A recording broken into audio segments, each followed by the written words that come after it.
rede.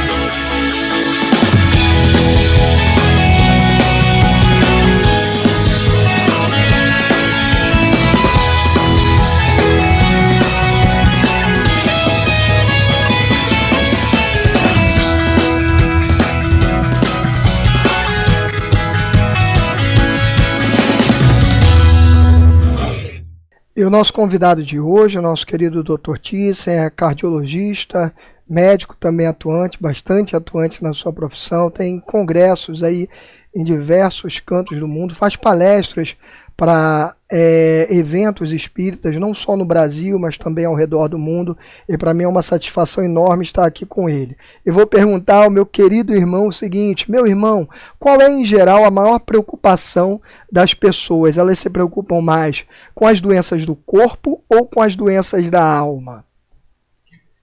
Muito bem. Em geral, nós temos doenças clínicas e doenças mentais, né? Mas, tendo em vista a pergunta, nós não enxergamos as questões espirituais. Então, o que tem nos preocupado, sejamos pacientes, sejamos profissionais de saúde, médicos de uma maneira geral, a preocupação maior é com o corpo, porque a medicina, de um modo também geral, ela só enxerga o corpo, né? Se você faz ressonância, tomografia, ultrassom, exames os mais variados, né, eles são todos para verificação do estado de saúde ou de doença do corpo. E o que traz a dor, o que traz a dificuldade de viver as circunstâncias da vida em função de um prejuízo orgânico qualquer, chama sempre muito mais atenção para o corpo, né? Claro que se a pessoa tem um transtorno mental e tem um corpo físico como que aparentemente saudável, a coisa fica mais direcionada para as coisas do psiquismo ou da mente. Mas vale a pena a gente usar um exemplo. A depressão é uma grande epidemia no mundo todo. Eu poderia até dizer é uma pandemia, aproveitando o quanto essa palavra está sendo utilizada hoje em função do novo coronavírus. Mas, na psiquiatria, a mais moderna, bem atual, o que se enxerga, já há décadas inclusive, é a diminuição de neurotransmissores cerebrais. Então, o cérebro da pessoa com depressão moderada ou grave, de qualquer lugar do mundo, o que se encontra é uma bioquímica cerebral alterada, em que falta dopamina, serotonina, ocitocina, e os antidepressivos servem para a gente tentar aumentar essa quantidade de antidepressivos. Então, esse exemplo serve bem porque, reparem, mesmo no âmbito da doença mental, o que se procura é alguma coisa no cérebro orgânico, no cérebro físico. E se encontra, a medicina, a ciência médica encontrou. Então, isso faz com que até na psiquiatria mais recente se aceite a ideia de que depressão é um problema da bioquímica ou da neuroquímica, dos neurotransmissores cerebrais. E a gente, com uma outra metodologia, a gente entende que a depressão é uma questão espiritual. Eu poderia dizer para vocês com a maior facilidade e simplicidade, depressão é doença. Depressão é doença do espírito. E no espírito deva ser tratada. Porque se você usa só o antidepressivo e não focaliza um outro universo, que aliás é o universo causal, 2 anos ou 3 anos depois, quando o paciente, o familiar, ou o próprio colega médico quer diminuir ou retirar o antidepressivo, ele faz, mas logo que algumas semanas depois da interrupção, tudo volta novamente, porque a medicina que nós estamos fazendo hoje, é uma medicina que contempla o corpo físico e a tal neuroquímica cerebral. E aí, como isso, o antidepressivo não muda a questão das causas, a sintomatologia, a apresentação clínica volta toda novamente, e às vezes até com maior gravidade. É possível uma cura integral atuando-se somente no corpo físico? Você ouviu bem? Ouvi bem, a pergunta também é boa. Mas reparem, é, a medicina que nós temos aí, 5.000 anos de história dela, a história da medicina se confunde com a história da humanidade, da história escrita, né? Sempre tivemos um terapeuta e um paciente, um ao lado do outro, o terapeuta procurando auxiliar na melhora clínica de quem quer que seja, desde o Egito Antigo, da Grécia Antiga, desde tempos ainda mais remotos até os dias atuais, em que a medicina, claro, avançou muito, mas avançou no terreno que ela enxerga, que é o terreno do corpo físico, biológico, células, órgãos, sistemas orgânicos, e é isso que se valoriza. Só que tudo isso se altera, mas em consequência de causas invisíveis, que são causas psíquicas e espirituais. Então, ninguém vai ter um câncer a partir de uma divisão celular anômala que o sistema imunológico não envolveu e inibiu o crescimento, porque então aquilo evolui para um tumor qualquer. Ninguém vai ter um infarto agudo do miocárdio, mesmo com os fatores de risco da doença coronariana. Ninguém vai ter uma doença degenerativa importante. Tudo isso é do corpo, seja qual for o órgão afetado, qual for o sistema orgânico. Mas lá na origem, o problema é sempre da alma, do espírito, do indivíduo ou da pessoa. De tal maneira que, se nós ficarmos apenas com um paradigma antigo, longo, histórico, multimilenar, que é o paradigma, o modelo mecanicista, materialista, cartesiano, nós não vamos avançar. Então, em que nós temos que avançar? Em vez de enxergarmos apenas a vestimenta carnal, a vestimenta física, essa estrutura maravilhosa que nós temos que cuidar e preservar, se nós apenas focalizamos isso, nós podemos hoje usar uma cirurgia para a retirada de um tumor, o complemento da quimioterapia, da radioterapia, mas se a pessoa não fizer mudanças internas, em termos de transformação, em termos de mudanças de certo tipo de perfil, do ponto de vista de valores, do ponto de vista de menos vícios e mais virtudes, daqui a pouco vem uma outra doença, pode ser até uma outra doença oncológica, um outro tumor, porque as causas profundas não foram mexidas. Então, essa é a grande mudança que está a caminho. E o Espiritismo, temos que reconhecer, é luz para o mundo, em todas as áreas do conhecimento. Hoje nós estamos trabalhando a ideia, por exemplo, do Espiritismo iluminando a medicina. E ele vem nos dizendo claramente que, além de corpo, nós temos e somos espíritos imortais, e nós temos todo um passado, onde nós contrariávamos as leis divinas e fomos alterando a nossa condição pessoal. E o nosso perispírito, que é o elemento de ligação entre o corpo e a nossa alma, o nosso espírito, ele é afetado primeiramente, diretamente, pelos nossos transtornos acumulados, pelos erros sucessivos, quando nós fazíamos o que era equivocado. Então, todo esse somatório de escolhas, de ações, de atitudes, e que resultaram, na maioria das vezes, em algo a prejuízo do próximo, e isso se acumulou ao longo dos séculos, é isso que está dentro de nós. E que, dependendo de como nós vivemos a vida, ou dependendo da programação reencarnatória, nós vamos adoecer. E aí vale a pena a lembrança. São raras as pessoas que alcançam uma idade avançada e não têm certas doenças que são comuns na humanidade. De tal maneira que, se a gente pensar bem, o planeta Terra, isso é importante refletir, o planeta Terra é um grande hospital. A Terra não é exemplo de mundo para ninguém de fora daqui.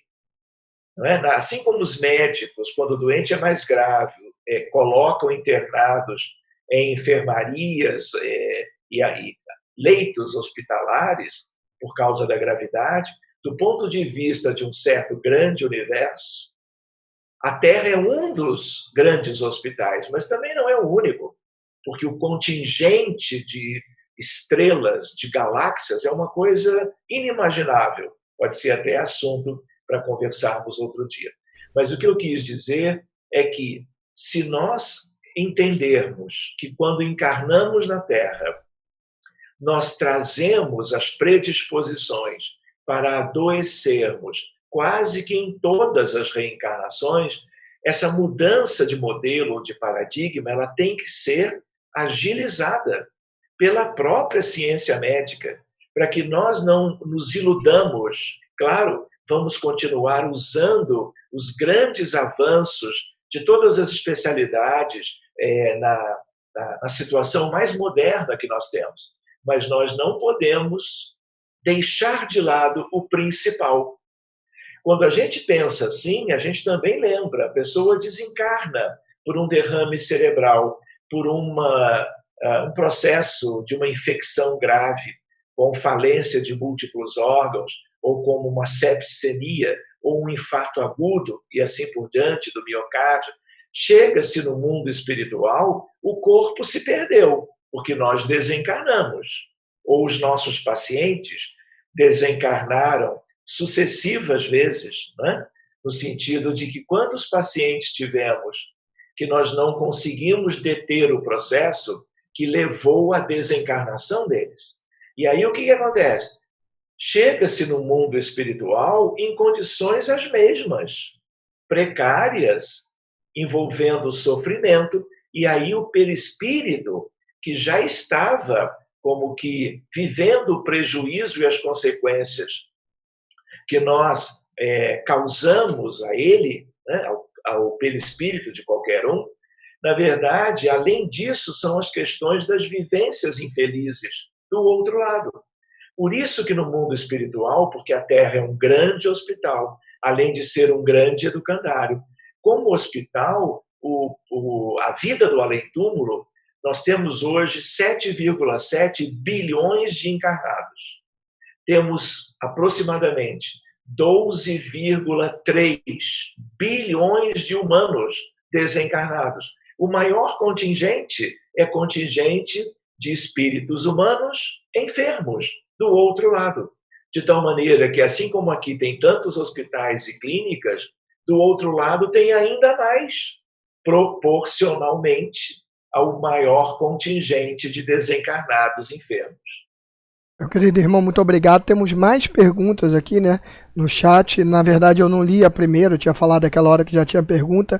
Uma é do Luiz Romeu e vai mais ou menos no sentido do que você até já veio explicando. Isso aqui não é por um acaso, né? A gente tem uma sintonia mental muito grande, todos nós estamos interligados. O Luiz Romeu fala assim: Américo, pergunte qual é o primeiro passo para a cura do corpo e da alma. E o Ederson Caetano, ele segue também abaixo perguntando o seguinte: Dr. Thyssen, qual é o papel da meditação e da oração na cura do corpo e da alma? Luiz, boa noite. Vale a pena nós nos lembrarmos que cura é uma palavra que nós temos que ter cuidado ao colocarmos nessas questões todas que nós estamos interessados em estudar, em conhecer melhor. Porque a palavra cura, ela é muito forte. Então, a primeira reflexão para tentar responder é de que nós temos níveis diferentes de cura. Se você tem uma dor de cabeça, uma cefaleia, e você usa um analgésico em dose correta, aquela dor vai embora e você tem um alívio. Você pode chamar isso de cura. Mas você precisa buscar qual é a causa da dor, porque senão é possível que a dor volte no mesmo dia, no dia seguinte, e aquilo vá se tornando um incômodo maior, não é? Então nós temos que irmos progressivamente cuidando de aprofundar a nossa visão médica do problema clínico que o paciente apresente, sempre tentando ajudá-lo da maneira mais correta, mais científica, mais própria, para que haja, vamos dizer assim, um desaparecimento de sinais e sintomas, dos incômodos que qualquer doença pode dar, né? Mas também a gente sabe que existem muitas doenças que nós não conhecemos as causas verdadeiras.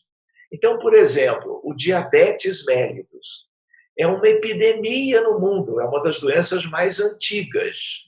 E nós avançamos muito, nós temos remédios, nós temos mudança de estilo de vida, nós temos insulina de vários tipos para o controle glicêmico, para o controle da glicemia, né? Mas isso é um nível de tratamento, de benefício, mas isso não é a cura do diabetes, porque a cura do diabetes não existe, a não ser que você faça um transplante de pâncreas, que é quem fabrica a insulina. Mas são milhões de diabéticos no mundo inteiro e você não consegue transplantar pâncreas a não ser para uma pequena minoria. Então, é um avanço? É. Mesmo assim, é uma medicina que está fazendo algo para os efeitos, porque as causas profundas não estão sendo modificadas, a não ser que o terapeuta, que o médico, avaliando tanto do ponto de vista psicológico, do ponto de vista mental, emocional, afetivo, ele possa, conhecendo melhor o seu paciente, porque são milhões de diabéticos, mas cada um é um paciente. Não existem dois pacientes iguaizinhos. Não é? Não há clonagem dessa forma, né?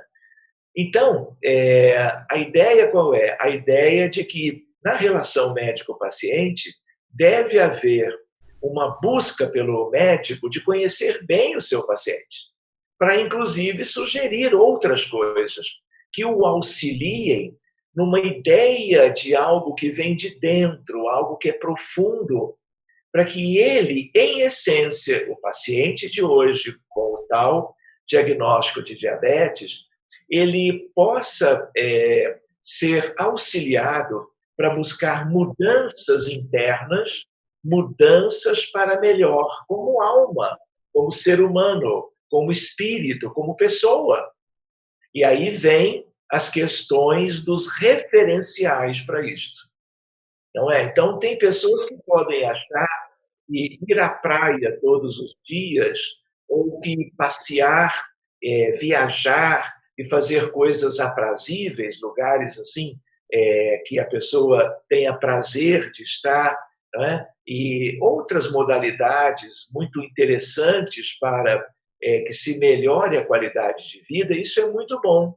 Mas a gente lembra que as coisas são mais profundas e que envolve as questões de vícios morais em relação às virtudes.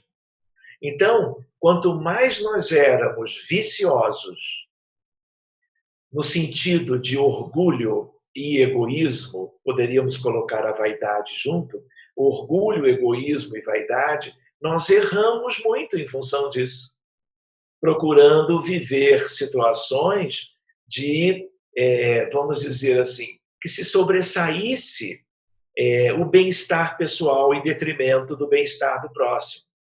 Então, as virtudes da alma são aquelas questões que vão como que trazer mudanças para o íntimo da criatura. Não é? No sentido de buscarmos os tesouros que nos faltam. A verdadeira riqueza nada tem a ver com o materialismo e as ilusões do mundo em que nós vivemos. Não é verdade?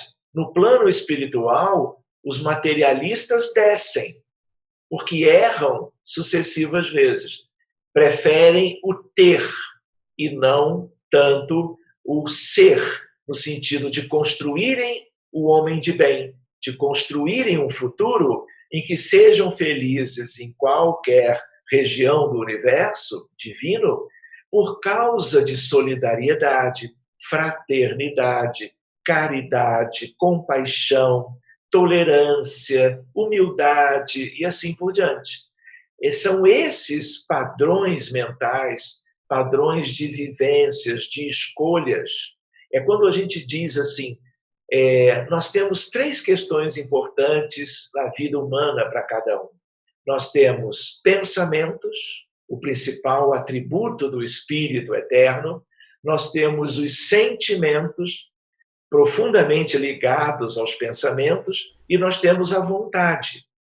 Como é que nós usamos isso? No passado, nos equivocamos muito e trazemos a herança daqueles equívocos antigos. Mas e agora? À luz do conhecimento espírita ou de espiritualidade, até de religiosidade, de crença e de religião, se nós soubermos colocar isso a bem do nosso progresso moral, isso vai significar, vamos dizer assim, dissipação, dissolução de questões muito profundas do perispírito e que a qualquer época poderiam acarretar numa doença importante qualquer. Mais do que isso, nós vamos contemplando a nossa realidade profunda, interna, com algo altamente renovador. E aí ele é transformador. E isso pode significar que na mesma vida, mas com certeza nas vidas futuras, que nós tivermos ainda nesse grande hospital, nós vamos adoecer menos, porque nós não traremos tantas distonias, tantas predisposições, porque estaríamos sabendo viver a vida, tanto na matéria como no mundo espiritual. Então, vale a pena nós nos lembrarmos de que, Luiz, nós precisamos buscar um entendimento no paradigma novo, que é um paradigma espírito-matéria, mente-corpo. E aí nós vamos, em vez de cuidarmos, quando nós somos pacientes, mais esclarecidos, ou de nós, profissionais de saúde, médicos, por exemplo, nós não vamos enxergar apenas o mundo celular, os órgãos que estão adoecidos. Nós vamos procurar oferecer algo mais, não é? Convidando cada paciente a uma perspectiva de mudança pessoal para, vamos dizer assim, referenciais agora não de vida limitada, que é a vida material, mas parâmetros de vida eterna. E aí as coisas vão começar a mudar. Mesmo que na vida dual ainda se tenha que experimentar certas patologias, certo sofrimento, porque nós estamos como que vivendo essas coisas sempre com algum motivo válido, de acordo com a maior de todas as leis divinas, que é a lei de justiça, de amor e de caridade, está ali muito claro no capítulo sobre as leis divinas ou as leis morais em O Livro dos Espíritos. Então, tudo é impecável, mas nós não podemos só viver a vida dual como que resignados e aceitando tudo que nos vem, seja de doenças congênitas ou adquiridas. Nós temos que aceitar a colheita do que nós semeamos outrora. Mas, ao mesmo tempo, nós temos que cuidar para semearmos hoje, compreendendo os mecanismos da evolução espiritual, para uma colheita futura que seja bem diferente da colheita que nós temos feito hoje em dia.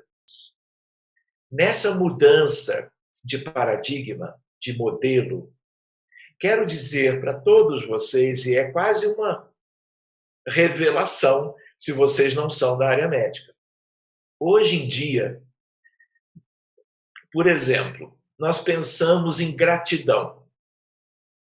Gratidão é agradecermos a tudo aquilo e a todos aqueles que nos auxiliam em coisas mais simples, em coisas mais complexas e, às vezes, em coisas muito importantes. Gratidão a Deus, gratidão a Jesus, ao nosso anjo de guarda, gratidão por uma ajuda que um vizinho nos prestou, gratidão por um atendimento em saúde de melhor qualidade. Então, são inúmeras as vivências no dia a dia que podem fazer ou suscitar em nós a ideia de sermos gratos. Hoje, é nítido isso pela ciência médica. Quando você tem um pensamento, uma atitude de gratidão, o teu cérebro, ele muda na sua fisiologia, na sua bioquímica, neuroquímica. E aí é como se certas áreas do cérebro se acendessem e se colorissem, porque dependendo do que você usa para enxergar isso, as cores são diferentes. E aí essas substâncias químicas, elas vão banhar o indivíduo inteiro, do cérebro para toda a realidade biológica do ser humano. E gratidão é um mecanismo todo espiritual, né? Mental, afetivo, espiritual, que uns têm mais do que outros. Tem gente que não agradece por nada. Tem gente que é mais humilde e agradece por tudo. Então, essas pessoas terão menos doenças. E mesmo que adoeçam até de algo mais grave, essa atitude de gratidão, quando ela é diária, ela gera benefícios para qualquer situação, diminuindo sintomas, diminuindo o sofrimento e fazendo com que ela experimente aquela dificuldade qualquer de um modo melhor do que aquele que está ao seu lado com o mesmo diagnóstico, com a mesma gravidade, mas que tem uma outra maneira de lidar. Então, hoje em dia, a gratidão é uma proposta de tratamento. Vejam só, você pode propor que cada um de nós, antes de adormecermos à noite, a gente tenha vamos dizer assim, um caderno de luz ou um caderno de gratidão. Naquele dia, hoje, por exemplo, você vai se lembrar que coisa boa que alguém fez para você, que situação proveitosa, de algum modo, você viveu no dia de hoje, e você, se não encontrar ninguém para responsabilizar positivamente, você agradece a Deus, você agradece aos anjos de guarda, ao teu, e aí você anota 3 itens por noite. E você vai preenchendo. Então, quando você faz isso, nós vamos nos educando, valorizando gradativamente mais e mais a oportunidade de sermos agradecidos, e nós vamos nos banhando o ano inteiro, se isso durar um ano, ou uma década, se durar uma década, nós vamos usar um mecanismo que muda a fisiologia e evita a patologia que é a doença. Hoje em dia, voltando para a pergunta do amigo, a importância da meditação. Meditação é recurso terapêutico, não é espírita, não tem a ver necessariamente com uma crença específica. Os nossos irmãos orientais, os budistas de um modo geral, os budistas tibetanos, a medicina ayurvédica, os orientais, nesse aspecto, estão na nossa frente, nós que temos um entendimento pela medicina ocidental, ele para muita coisa é muito mais desenvolvido, mas para outras não. De tal maneira que cada vez mais a medicina ocidental vem se espiritualizando. Um aspecto é o da gratidão, o outro é a meditação. Se você tem pessoas com depressão grave, que aceitam a proposta de terem aulas de como meditar, e hoje nós temos pelo menos 10 escolas diferentes de o que é meditação, como proceder e assim por diante, a meditação diária, 1, 2 vezes por dia, ela é terapêutica, ela é preventiva, o que é muito importante, porque lembre-se, nós todos trazemos dificuldades antigas e nos predispomos a viver o sofrimento das doenças as mais variadas da Terra, mas a ideia de que, então, prevenção tem um valor enorme. E a meditação é preventiva e o paciente com depressão, ele tem uma evolução melhor. O doente de câncer tem uma evolução melhor se ele aprende a meditar com regularidade. Oração nem se fala. A importância da prece não é a prece mecânica dos lábios. Estamos nos referindo a um diálogo com Deus, com Jesus, com quem a pessoa tenha um vínculo de crença, de fé, de entendimento mútuo, né? A ideia de algo que seja espontâneo, que seja verdadeiro, que seja simples, que seja de externar diante da majestade divina a nossa própria pequenez. Então, todo esse conjunto que a gente possa imaginar, um dia nós podemos conversar sobre a oração, tudo isso é útil, tanto na prevenção como na terapêutica. Então, gratidão, oração, meditação, compaixão, empatia, solidariedade. Se você, por exemplo, examina o cérebro e as pessoas são avaliadas do ponto de vista de neuroimagem, estou falando de ressonância nuclear magnética funcional, e aí esse trabalho já foi feito, você propõe que a pessoa doe alguma coisa ou doe de si, isso muda o cérebro. É claro que, na verdade, o cérebro muda porque a alma ou o espírito fez um gesto de fraternidade, solidariedade a favor de alguém, caridade direta. Se isso é uma caridade mais material, não é? E a pessoa apenas dá algo que está sobrando, as alterações cerebrais são de um tipo.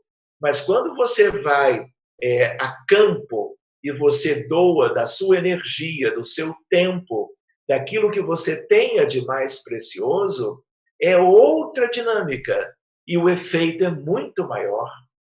Ou seja, cada vez mais que passam os anos, a pesquisa médica séria vai mostrando o quanto nós temos que reconhecer a importância da alma humana imortal, de quem somos, na verdade. Nós não somos o corpo e alguém possa aceitar que temos alma. É o contrário, vocês sabem disso. Nós somos almas ou espíritos. O corpo é importantíssimo, mas ele é descartável. Ele é uma vestimenta transitória.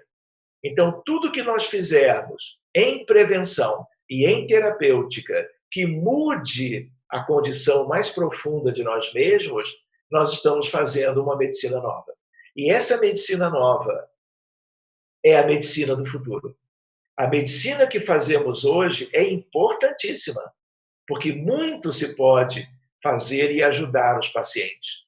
Mas cada vez mais que o tempo for passando, nós teremos oportunidades de trabalharmos as coisas que estão sendo ressaltadas agora e que se mostram altamente positivas dentro da medicina. Dr. Thyssen, está me ouvindo agora? Estou ouvindo. Bom, você falou para a gente agora sobre a meditação, sobre a oração e tudo mais. Então, me veio uma questão aqui à mente.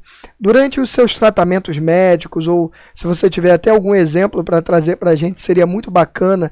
Você pensa ou já tem alguma experiência que lhe mostre que o otimismo ou o pessimismo dos pacientes eles possam interferir diretamente naquele momento do tratamento? Isso pode ajudar ou atrapalhar o tratamento do médico? Muito bem, eu já tinha ouvido, deixa eu tentar responder.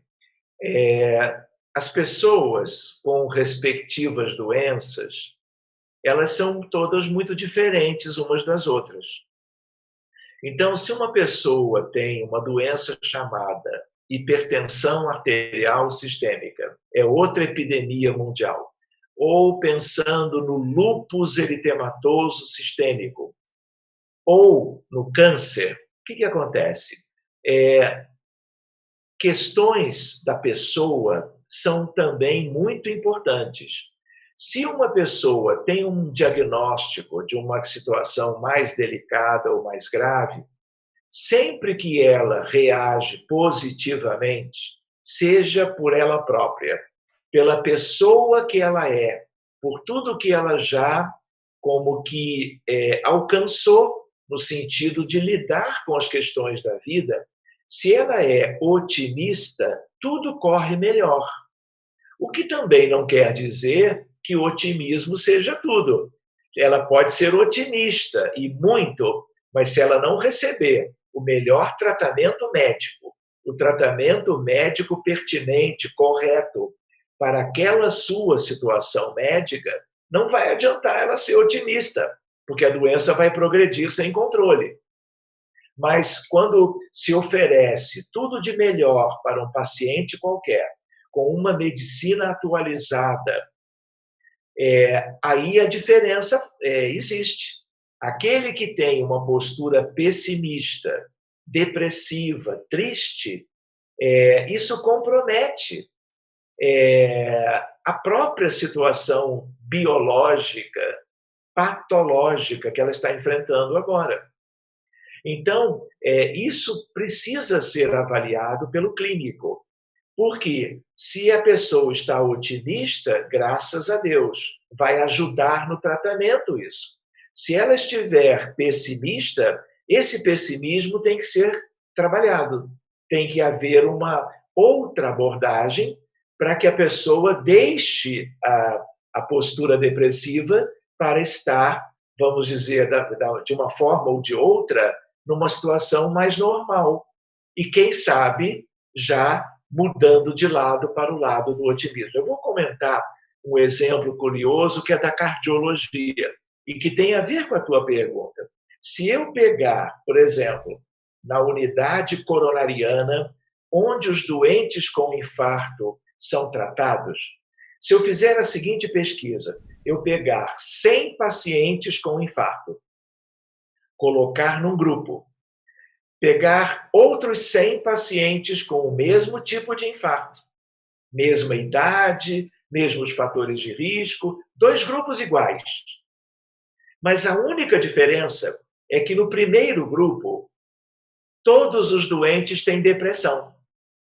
Depressão leve, moderada ou grave, com tratamento antidepressivo ou sem.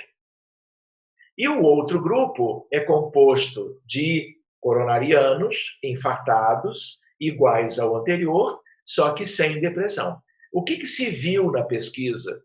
Isso já tem uma década, pelo menos. Se viu que o grupo dos pacientes com depressão, eles morrem em 30 dias o dobro do que o grupo que não tem depressão. Então, esse é um exemplo do novo paradigma, que é o paradigma espiritualista, é o paradigma mente e corpo. O que a depressão tem a ver com as artérias coronárias, com o coração?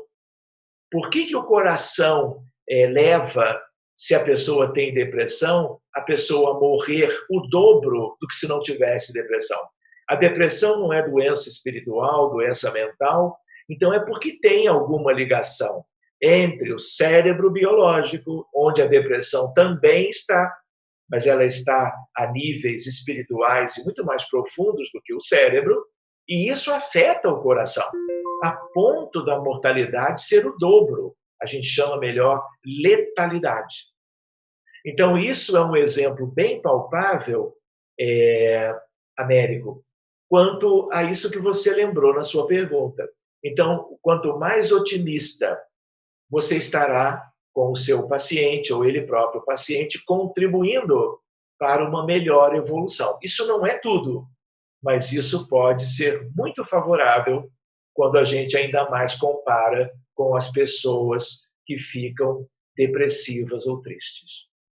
Doutor Thyssen, existem atualmente ou ao longo aí da história, existem pesquisas ou estudos científicos, né, médicos, que indiquem ou comprovem, ou pelo menos indicar mesmo, a influência das emoções na criação da doença ou na cura do corpo físico especificamente? Isso já existe ou não? Olha, isso é cada vez mais nítido na literatura médica, né? A ideia de que emoções são aspectos importantíssimos da vida humana. Emoções, agora trazendo as noções do espiritismo, a gente lembra que as emoções acontecem quanto a encarnados e desencarnados, não é verdade? Mas, para a medicina contemporânea, nós não chegamos a tanto, no sentido de se reconhecer que somos almas e que adoecemos o corpo em função de questões da nossa alma imortal. Mas a ideia qual é? A ideia de que quanto mais nós temos transtornos mentais, mais nós podemos sujeitar as células de todos os tecidos orgânicos e, portanto, de todos os órgãos, a que eles adoeçam a partir desta interação. Então, isso vem ficando algo cada vez mais nítido. Ao mesmo tempo, nós já tínhamos comentado antes, a ideia do quanto as modificações no campo emocional, no campo da psicologia, o quanto, quando nós temos referenciais que se constroem e que geram benefícios na maneira da pessoa pensar, agir, viver a vida, isso favorece para que a pessoa adoeça menos ou adoeça com menos gravidade. Mas é importante lembrar, meus amigos, que as variáveis que geram a doença ou preservam a saúde ou trazem de volta a saúde, uma vez que ela foi comprometida, numa altura da vida, de uma vida qualquer, de quem quer que seja, o que acontece? São muitas variáveis. Por isso que, às vezes, você encontra uma pessoa otimista, uma pessoa muito centrada, uma pessoa equilibrada emocionalmente, e ela pode adoecer de uma doença grave e pode desencarnar com ela 5 anos depois. Porque na sua programação, apesar dessas conquistas que ela havia apresentado, havia essa questão kármica que precisava ser vivida um dia. Então, ela já tinha experimentado um progresso no campo das emoções, mas ainda tinha, por causa das outras variáveis, algo que fizesse com que ela vivesse ou experimentasse uma doença qualquer. Ao mesmo tempo, você pode ter, do outro lado agora, pessoas completamente transtornadas no dia a dia em relação às suas emoções, às vezes desde a infância, desde a adolescência, desde a vida adulta, né? Até a terceira idade, porque há de tudo nesse mundo, dentro da grande variabilidade da Terra, né? Das almas que aqui existem, que aqui vivem. E, às vezes, essas pessoas têm muitos transtornos emocionais, mas não têm, nem no decorrer da existência, da encarnação, não tem nenhuma doença orgânica grave, seja de uma natureza ou de outra, sugerindo para nós que as coisas não são assim simples. Ó, quem tem assim a emoção vai apresentar necessariamente aquela dificuldade orgânica. Então, é importante ressaltar isso. A gente ressalta também a ideia de medicina psicossomática, né? A medicina psicossomática já existe há muitas décadas, mas o que acontece? De saúde pública. Nós não vamos nos envolver com o psiquismo, a psicologia, quando alguém tiver com dengue hemorrágica, entende? Com chikungunya, com um quadro álgico da maior gravidade. Ninguém vai perguntar o que aconteceu na infância. Ninguém vai procurar ver por que a pessoa está, vamos dizer assim, se sentindo tão abalada. Está abalada por causa da dor, porque é uma doença importante. Então, o que acontece? O que eu quis dizer com isso?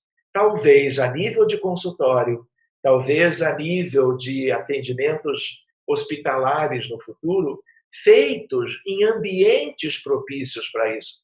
Porque hoje no Brasil, por exemplo, a saúde pública, vamos dizer assim, diante dos novos desafios, ela tem sido muito atingida por demanda e por outras questões também. Então, o que acontece? É muito difícil você poder se inteirar das emoções do paciente, do seu psiquismo, da sua história de vida, para podermos entrar nesse departamento também. Então, em geral, um profissional faz uma coisa e, havendo condições, outro profissional vai trabalhar certas questões que possam favorecer a reconquista, a retomada da saúde a um nível melhor. Lembram do início? Cura é algo delicado. Nós vamos nos curar, mas quando nós nos curarmos das nossas possíveis patologias ao longo das vidas sucessivas, nós vamos embora da Terra, porque aí teremos alta do hospital. Então, fica uma ideia para nós, que é a ideia de quem reencarna na Terra é doente, porque aqui é o hospital. É um grande educandário, é uma grande escola? Claro, mas ninguém vem para cá a não ser em tarefas especiais, escassos missionários na história da humanidade, né, que venham por dedicação, por caridade absoluta a favor dos seus amores na Terra e da humanidade em geral. E muitos daqueles que são espíritos proeminentes no sentido da ciência, da arte, da filosofia, da religião ou da crença, eles também adoecem, porque eles não têm ainda uma condição para virem para nos ajudar, como já vieram tantos, e passarem, vamos dizer assim, livres de certas heranças que deixaram para si em função... Voltar um pouquinho que a gente caiu aqui. Eu acabei de perguntar se há alguma relação entre a fé em Deus e a cura. Tinha dado uma pequena travada aqui. Recomeça, por favor. Claro. Américo, dentro daquilo que nós já tínhamos abordado, vale lembrar que a espiritualidade é algo importante em medicina. E a crença em Deus envolve a espiritualidade. Você pode ter um ateu espiritualista, mas, em geral, os espiritualistas reconhecem a vida divina, né? O Criador e a criação. Mas nós também nos lembramos que, na medida em que as pessoas têm essa crença, elas têm atitudes diferentes diante da vida. E isso pode ser útil para que elas adoeçam menos, não adoeçam, ou se curem com mais facilidade, mesmo que a um nível intermediário de cura. Por isso que a gente diz que o paradigma antigo nada tinha a ver com espiritualidade. Hoje, se você colocar no melhor site de procura e pesquisa médica do planeta, você colocar saúde e espiritualidade, health and spirituality em inglês, Você tem hoje 8, 9 mil artigos médicos de ciência médica relacionando espiritualidade e medicina, tanto em prevenção como em recuperação. E espiritualidade é algo nitidamente ligado à crença em Deus. Então, a crença em Deus é benéfica, porque ela faz com que a pessoa vá se espiritualizando cada vez mais no dia a dia, que é o que importa. E espiritualizando-se, ela provavelmente terá uma condição melhor, vamos dizer, de adoecer menos, ou se adoeceu, de se recuperar a um nível de mais preciso. Dr. Thyssen, muito obrigado, meu querido irmão, obrigado pela sua participação aqui conosco, obrigado por tanto esclarecimento que você nos trouxe hoje, e a gente está com o tempo aqui bastante estourado, então eu queria pedir a você que rapidinho trouxesse para nós as suas palavras finais, mas tem que ser bem rápido mesmo, porque nós estamos iniciando o programa da nossa querida Leila Brandão. Muito bem, viva Leila. Olha, meus amigos, muito feliz por ter tido essa oportunidade. Tomara que possamos nos ver outras vezes. Cuidem-se bem, fiquem em casa, podendo, preservem-se, porque estamos vivendo uma situação muito delicada como nós nunca vimos. E nós temos que cuidar dos outros, e uma maneira de fazê-lo é ficando em casa. Um super abraço para todos vocês e até um novo encontro. Uma boa noite, mais uma vez, Américo, muito obrigado. Boa noite, meu querido irmão, muito obrigado pela sua participação. Obrigado a cada um de vocês aí do chat que faz o Despertar Espírita ser tão legal.